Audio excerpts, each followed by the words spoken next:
Oke teman-teman, selamat pagi.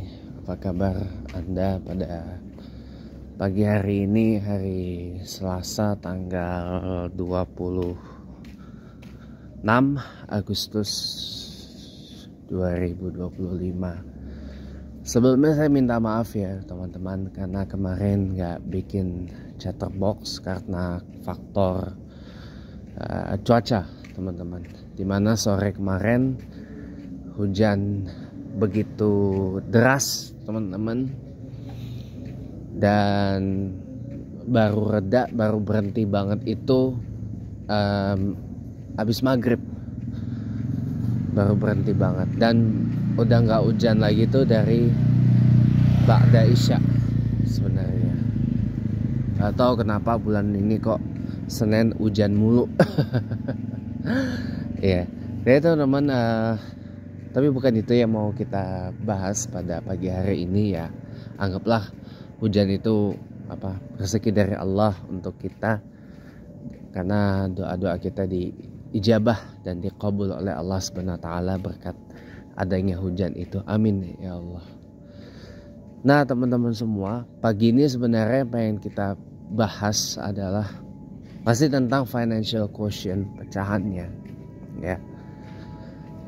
Nah, sekarang Anda akan benar-benar saya kasih tahu kenapa saya lebih mengapresiasi orang yang mahir dan jago dalam hal financial, dalam hal keuangan, ketimbang orang yang benar-benar jago dalam pekerjaan rumah. Kata kuncinya adalah satu, impact, dampak teman-teman. Sekedar bisa ngebersihin rumah, sekedar bisa nyapu ngepel, bisa masak, bisa ini segala macam itu dampaknya hanya kecil. Tapi kalau orang yang jago dalam hal keuangan, orang yang jago dalam financial quotient, orang yang financial skills atau keterampilan keuangannya diasah terus,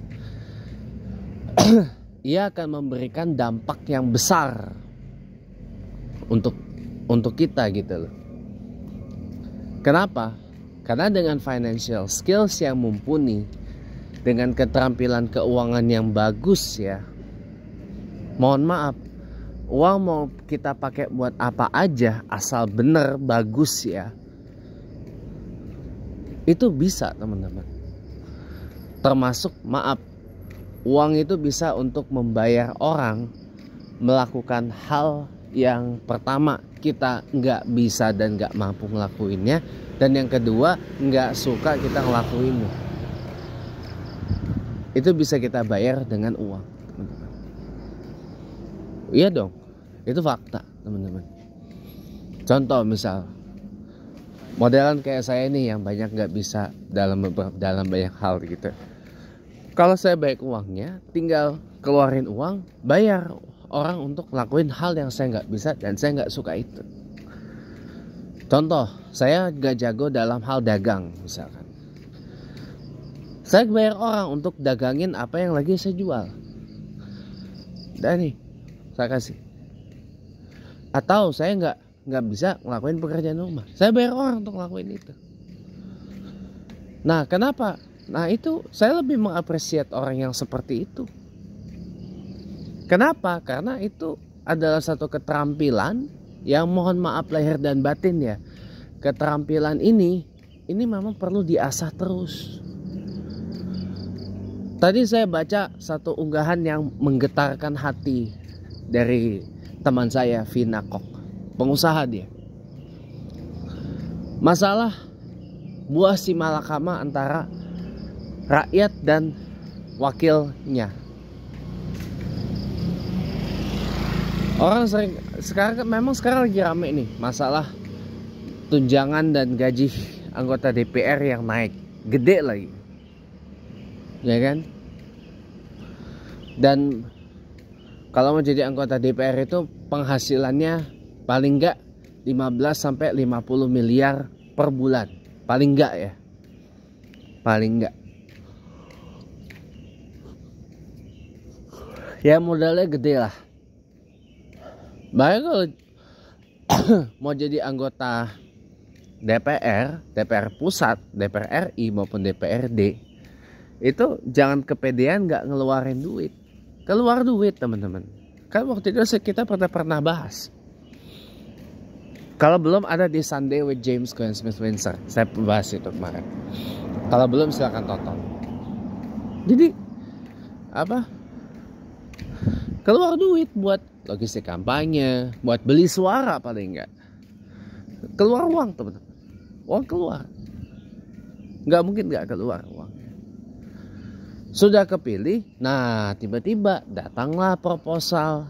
Inilah, itulah, apalah. Lah, podo aja jadinya. Karena dianggap apa?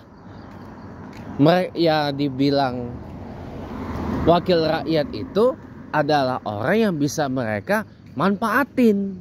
Wah, ini orang nih banyak duitnya nih. Ini mintalah sama anggota DPR ini biaya ini, minta biaya ini, biaya itu, apa semuanya gitu. Pada didatengin, pada ditodongin jadinya. Sama nggak ditodong sama konstituennya, ditodong juga sama partai. Ya. Ya kalau nggak begitu, bagaimana partai mau jalanin biaya operasionalnya? Itu. Jadi bohong aja kalau nyalek di partai ini gratis katanya, nggak perlu bayar. Itu mah bohong.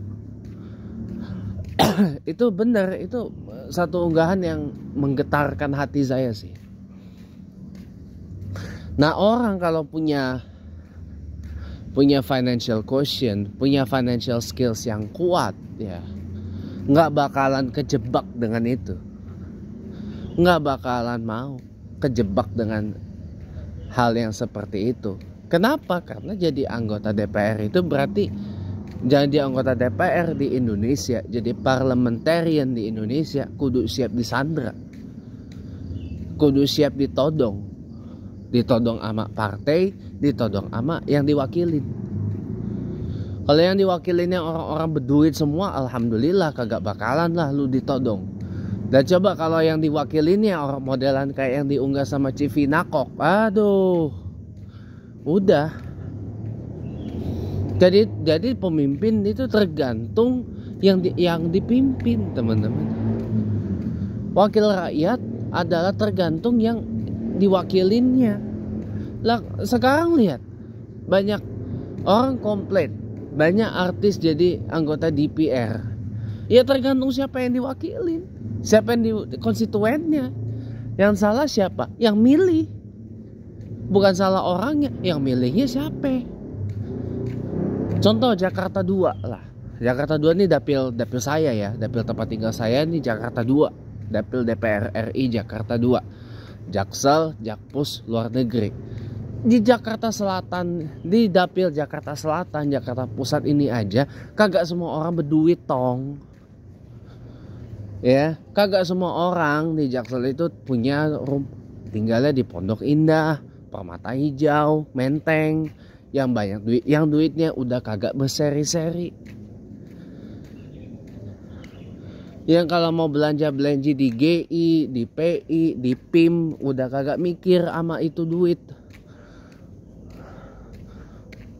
Ya, yang sekolahnya bukan sekolahan di JIS, sekolahan di British School, sekolahannya di ya sekolah-sekolah papan atas lah di Jaksel sama Jakpus.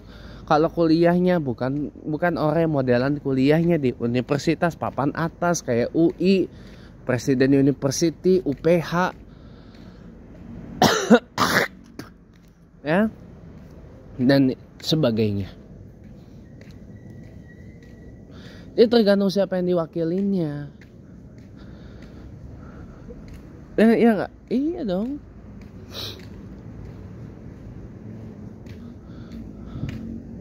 Tergantung siapa yang diwakilin. Karena nggak semua orang di Jaksel, Jakpus itu punya financial quotient, punya intellectual quotient yang kuat. Nggak ada.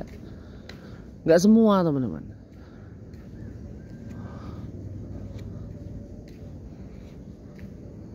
Jadi memang apa ya? saling todong menodong ini udah kebiasaan gitu loh. Politik ya, makanya kebiasaan saling todong menodong ini ya, saling suap menyuap inilah ya menyebabkan kenapa money politics atau politik uang itu tumbuh subur. Ya, itu makanya saya baca itu saya bergetar loh hati. Bulu kuduk saya itu sampai merinding gitu. Oh, kok apa iya gitu ya. Ya jangan bandingin dengan yang saya lihat kemarin di unggahannya si Ajeng ya, Ajeng Kamaratih ya. Jauh itu.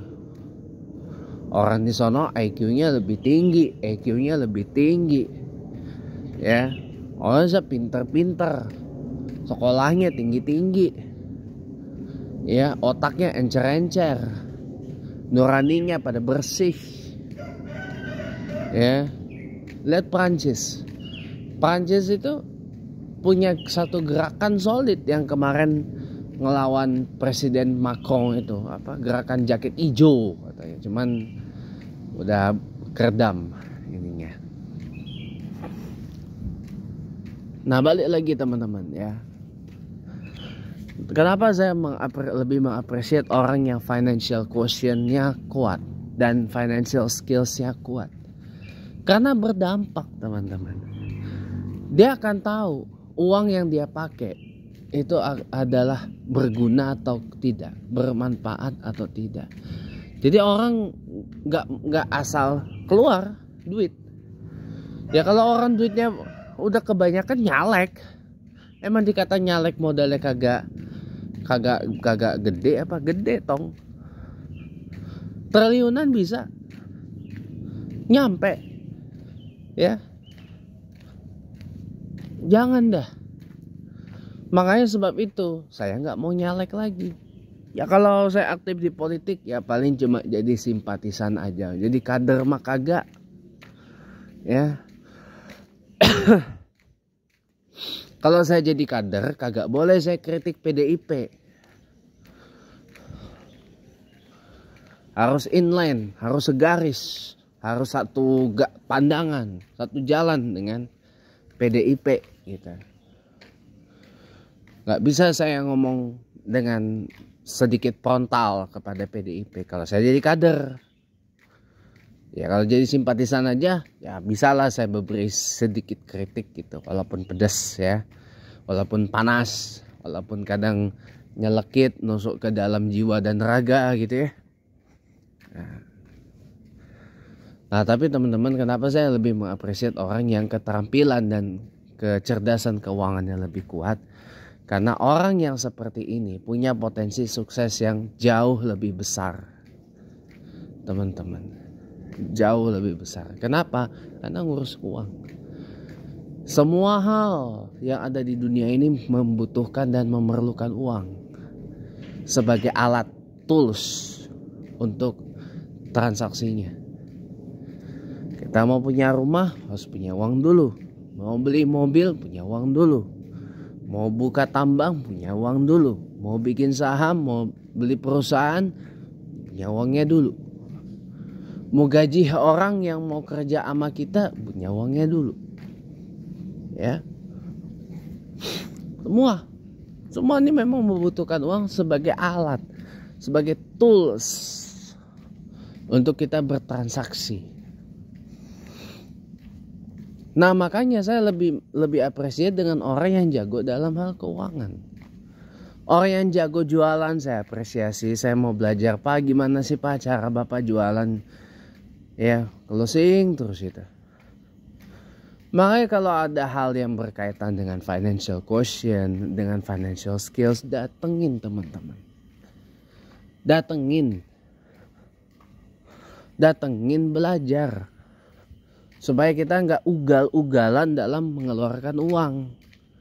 Sekaligus ngebantu kita ngaca. Ini isi kantong kita berapa ya? Isi rekening kita berapa ya? Isi e-wallet kita berapa ya? Kayak gitu teman-teman. Supaya kita nggak ugal-ugalan, nggak melakukan extravagant spending dalam hal yang nggak produktif. Ya, saya sekali lagi ingetin. Ini buat saya dan juga buat Anda para pemirsa ya. Jangan melakukan extravagant spending kalau kebutuhan belum terpenuhi.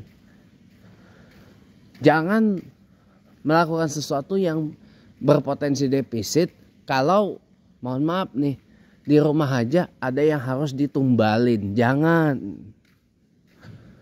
Ntar kalau rumah udah nggak ada yang ditumbalin, kebutuhan semua udah terpenuhi, nah baru dah tuh ngomong self reward lah, self award lah, inilah apa segala macam gitu.